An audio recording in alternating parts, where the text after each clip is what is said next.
पीछे जो भी सरकार आई वो वोट बैंक की राजनीति से इन घुसपैठियों को बढ़ावा देती गई।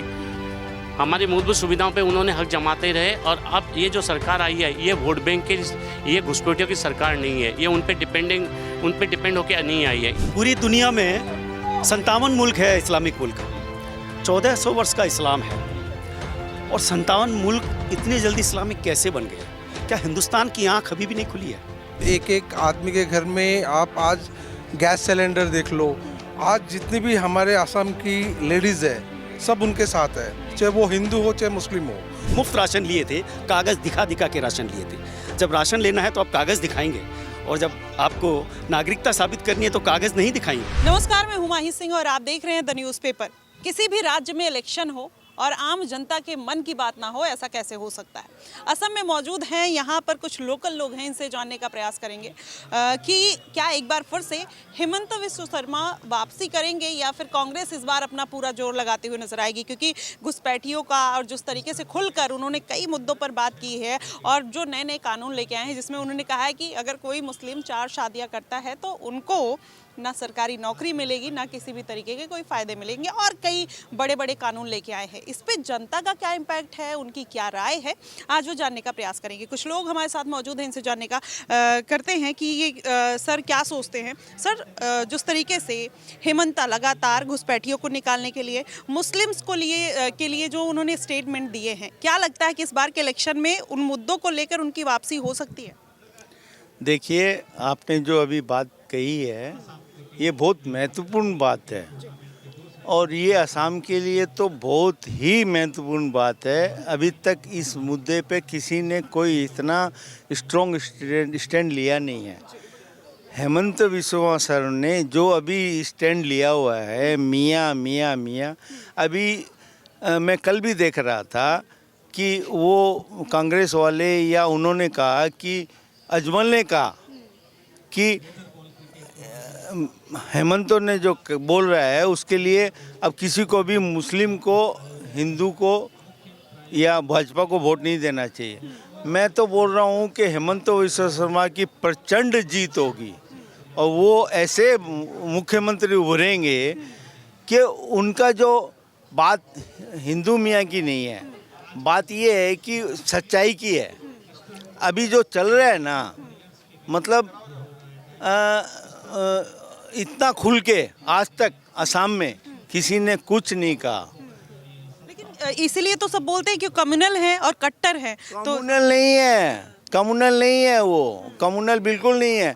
उनके जो समाज के या सरकार की जितनी भी सर्विसेज है वो सबके लिए है, कम्युनल नहीं है।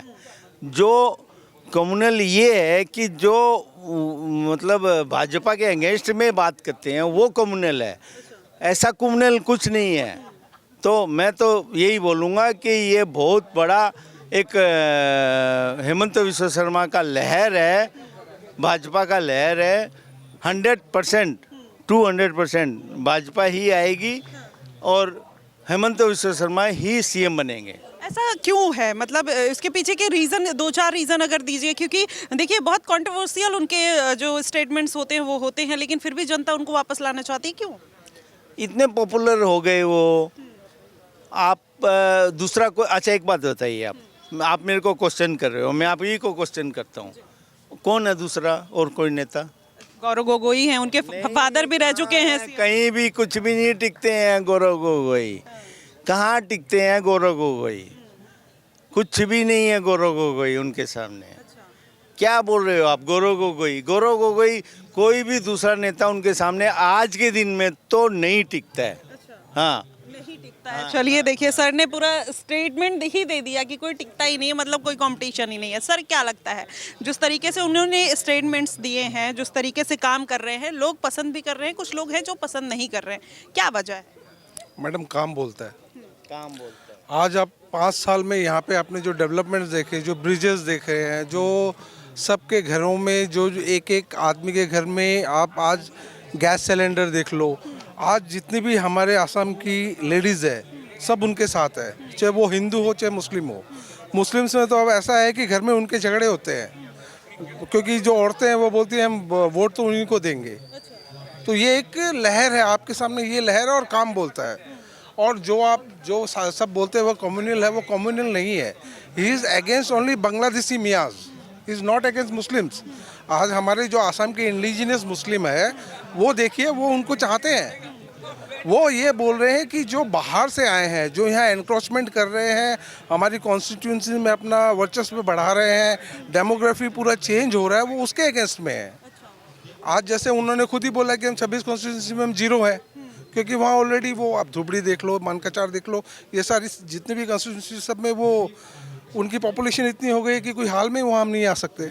तो अब जो बचा है अब उसको बचाने की ज़रूरत है। अब यहाँ का हर आदमी ये सोच रहा है कि अब अगर ये नहीं आएगा तो हमारा क्या होगा, क्योंकि कल फिर आज सब अपने बच्चों के बारे में सोच रहे हैं, उनके फ्यूचर के बारे में सोच रहे हैं कि आज अगर ये बंदा नहीं आएगा, ये बंदा अगर वो नहीं करेगा तो कैसे चलेगा। और इन्होंने ये कम्युनल वाली जो बात है, कम्युनल वाली बात कहीं नहीं आती। एक तबके को प्रेस किया जा रहा है और कभी अगर सडन चेंज हुआ तो वो बूम करेगा? नहीं मैम, ऐसी कोई बात नहीं है सडन चेंजेस की, क्योंकि अब इन्होंने जो यहाँ पे जो लिमिटेशन हुआ है, डिलिमिटेशन हुआ है, डिलिमिटेशन में चीज़ें अब बहुत उभर के आई है कि जहाँ हम हैं वहाँ हम हैं। और जहाँ से ये अभी जो एनक्रोचमेंट हटा रहे हैं, जहाँ अपनी सरकारी भूमि आपने देखा होगा कि बुलडोजर मतलब चल रहा है, वहाँ से वो उनको खाली कर रहे हैं। तो वो क्या अपने लैंड को वापस उनसे लेने की कोशिश कर रहे हैं, क्योंकि वो वहाँ धीरे धीरे वो बढ़ते जा रहे हैं सब। आप सर कैसे देखते हैं, जैसे घुसपैठ हुई और जिस तरीके से अभी घुसपैठियों को निकालने का प्रोसेस किया जा रहा है, आप तो कवि हैं, क्या कुछ 4 लाइनें अगर आप उस लहजे में बता पाए तो? बिल्कुल, मैं आज के समय की ये मांग है। आप ऐसा समझिए कि पूरी दुनिया में 57 मुल्क है इस्लामिक मुल्क, 1400 वर्ष का इस्लाम है, और 57 मुल्क इतनी जल्दी इस्लामिक कैसे बन गए? क्या हिंदुस्तान की आंख अभी भी नहीं खुली है? 500 की संख्या एक देश में एंटर की शरणार्थी के रूप में, 5000 हुए, 5 लाख हुए, 50 लाख हुए, धीरे धीरे वो राजनीति पर कब्जा किया और इस्लामिक मुल्क घोषित कर दिया। ये प्रक्रिया किसी देश में तो 30 वर्षों में ही इस्लामिक मुल्क घोषित हो गए। 30 वर्षों से लेकर 150 वर्षों के अंदर वो देश इस्लामिक मुल्क घोषित हो चुके हैं। और हिंदुस्तान की आंख कब खुलेगी, मैं पूछ रहा हूँ। मैं इस विषय पर एक कविता पेश करना चाह रहा हूँ। कागज़ तो दिखाना होगा। जो लोग कह रहे हैं कागज़ नहीं दिखाएंगे, 80 करोड़ लोग जब राशन खरीदे थे, मुफ्त राशन लिए थे, कागज़ दिखा के राशन लिए थे। जब राशन लेना है तो आप कागज़ दिखाएंगे, और जब आपको नागरिकता साबित करनी है तो कागज़ नहीं दिखाएंगे। तुझे कागज़ तो दिखाना होगा, जो यहीं के हो तो यहीं रहो, अगर लांग कर सरहद आए हो तो बिस्तर बांध के जाना होगा, क्योंकि तुझे कागज़ तो दिखाना होगा। जो हम वतन हो तो दिल में बिठाएंगे, जो हम वतन हो तो दिल में बिठाएंगे, साथ बैठकर गुनगुनी धूप में सेवैयाँ भी खाएंगे, और रात के अंधेरों में छुपकर आने वाला बता वापस कब रवाना होगा, क्योंकि तुझे कागज़ तो दिखाना होगा। और चंद कीड़ों को निकालने के लिए बीनने पड़ते हैं चावल सभी। जो बोलते हैं ना CA NRC नहीं करना है, SIR नहीं करना है, आज हमें भी SIR करना पड़ रहा है। हम इस देश की मिट्टी से जुड़े हुए लोग हैं। 5000 10,000 कितने लाख सालों से सनातनी जुड़ा हुआ, हम कागज़ दिखा रहे हैं ना, हमें कोई भय नहीं है। चंद कीड़ों को निकालने के लिए बीनने पड़ते हैं चावल सभी। हमारे भात में कंकर बनने वालों, सरहद पार तेरा ठिकाना होगा, क्योंकि तुझे कागज़ तो दिखाना होगा। जो देश के रंग में रंग न सका वो रंगरेज कैसा, धरा को माँ कहने में इतना परहेज कैसा।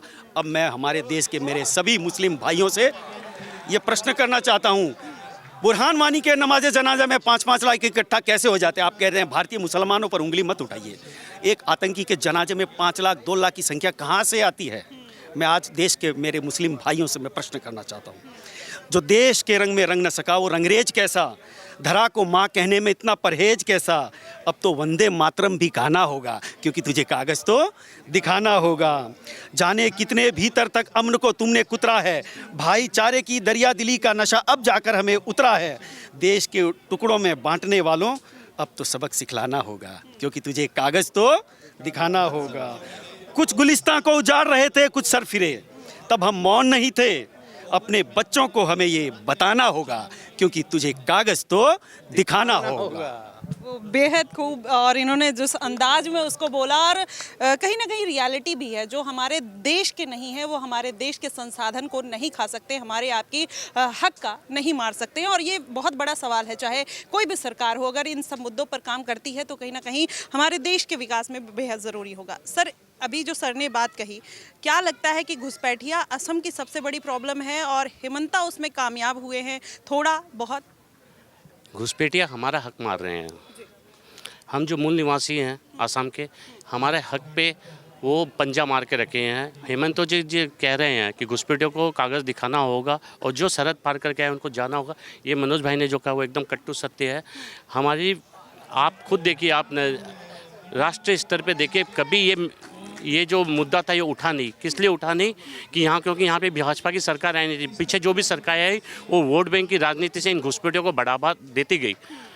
हमारी मूलभूत सुविधाओं पे उन्होंने हक जमाते रहे, और अब ये जो सरकार आई है ये वोट बैंक के, ये घुसपैठियों की सरकार नहीं है। ये उन पे डिपेंड होकर नहीं आई है। इनको घुसपैठियों के वोट से ये सरकार जीत के नहीं है। ये सरकार जीत के आई है तो हमारे से मूल निवासियों के वोट से जीत के आई है। इसलिए घुसपैठियों के इस ऊपर में जो स्टैंड लिया गया हेमंत बिस्वा शर्मा सरकार ने, ये एकदम 100% सही है। देश में ऐसा ही होना चाहिए। जैसा कि भाई बताया, इस्लामिक देश जो है, क्यों सारे इस्लाम देशों, इस्लामी जितने भी मुसलमान हैं उनको सिर्फ भारत देश ही एक दिखता है। उनको सिर्फ एक भारत देश ही दिखता है पूरे विश्व के अंदर में आने के लिए, बाकी देश नहीं है उनके। बाकी तो कोई उनके जो यहाँ बगल में पाकिस्तान है, पाकिस्तान में वो जाना नहीं चाहते, म्यांमार में वो जाना नहीं चाहते, अब चीन में जाना नहीं चाहते। चीन में उनकी जो दुर्दशा हुई है, चीन वो अपने मुंह से एक आवाज़ तक नहीं निकालते चीन में जो उनकी दुर्दशा हो रही है। उसके बाद अफगानिस्तान में वो जाना नहीं चाहते हैं। क्यों? भारत के साथ प्रेम क्यों उनका? क्योंकि इस्लाम के लिए खतरा है तो सिर्फ भारत देश ही खतरा है। सनातन अगर है तो सिर्फ एक भारत देश में, विश्व के कोई ऐसा देश नहीं है जहाँ पे इस्लाम का कब्जा नहीं है। कि इसीलिए उनका सबकी नज़र भारत के ऊपर में। और ये हेमंत जो इसने स्टैंड लिया है एकदम सही स्टैंड है। और इस घुसपैठिए, इसी कारण मूल निवासी को क्या चाहिए? अपना हक चाहिए। जो हमारे हक के लिए बोलेगा ये सरकार, हम उसी की सरकार को लेके आएंगे। और हमें आने वाले भविष्य में ये हेमंत आने वाले 25 साल तक हेमंत को कोई हटा नहीं सकता है।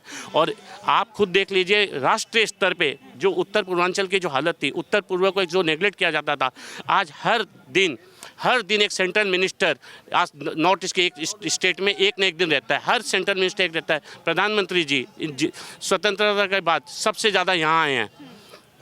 22 बार आसाम में आए हैं, जो आज तक कोई नहीं आया। 15 साल तक श्री मनमोहन सिंह जी हमारी राज्यसभा सीट से गए आसाम से।